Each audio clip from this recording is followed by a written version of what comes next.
Hey, y'all, come look at this. Ram के नाम पर क्यों राजनीति करते हैं ये लोग? और जिस राम के नाम पर राजनीति करते हैं उस राम का नाम बिना सीता के अधूरा है। इसीलिए हमें तो बचपन से सियावर रामचंद्र की जय सिखाया गया था।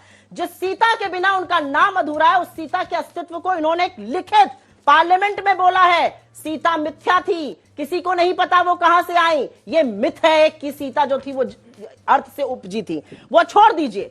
दिक्कत की बात यह है अंजना जी कि सारा लब्बो लबाब एक तरफ है।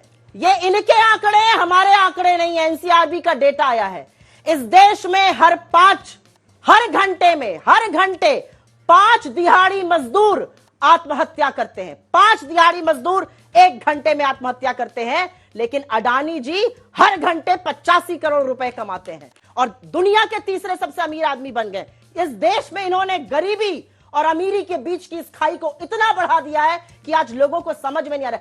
24% बच्चों ने आज दूध पीना छोड़ दिया क्योंकि दूध का दाम 35 से 60 रुपए आपने कर दिया है। मजाक है ये? मजाक है ये? उस भारत को जोड़ने के लिए हम निकले हैं जिस भारत को आप खंडित और विभाजित कर रहे हैं। उस भारत को जोड़ने पर निकले अंजना जी 5 सेकंड में। जब बिल्किस बानो के 11 रेपिस्ट बाहर आते हैं और भाजपा के मुंह से एक शब्द नहीं निकलता है, इनके एमएलओज ने स्वीकृति दी है उस कमेटी में। उस भारत को जोड़ना है, इसलिए जोड़ना है कि चाहे निर्भया हो, चाहे अंकिता हो, चाहे बिल्किस बानो हो, वो इस देश की बेटी है और उसके खिलाफ अपराध बर्दाश्त नहीं किया जाएगा। उसको जोड़ना है, उसके हौसले को जोड़ना है। ये जोड़ना नहीं चाहते हैं, ये तोड़ना चाहते हैं। ठीक है, लेकिन वो वापस उस पर आते हुए अंबानी अडानी पर, तो आप लोगों के वक्त पर देश के सबसे अमीर बने, इनके वक्त पर दुनिया के नंबर 3 पहुंच गए। और हो सकता है जिस तरह बता देती हूँ फिर क्या फर्क है?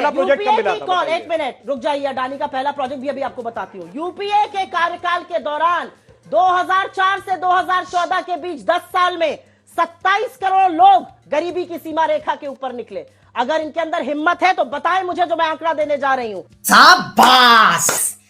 8 साल में 23 करोड़ लोगों को गरीबी की सीमा रेखा के अडानी अंबानी पे नहीं बोला आपने। नहीं, 1 मिनट, मैं क्यों नहीं इस देश के गरीब की बात करूंगी? आपके वक्त पर 27 इंडिया करोड़ लोगों को हमने गरीबी की सीमा रेखा से उबारा और 23 करोड़ लोगों को इन्होंने ढकेला। तो ठीक है, उस पर मैं उनसे जवाब Control.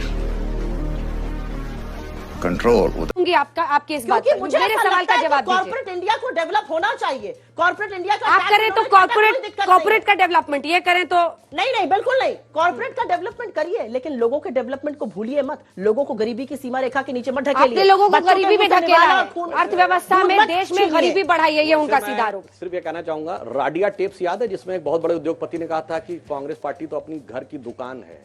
वो तो पेगासस टेप भी याद है जो आप लोगों ने कराया। आपने खंडन नहीं किया था। खैर, दूसरी बात, अडानी को पहला प्रोजेक्ट मिला 1993 में। किसकी सरकार थी?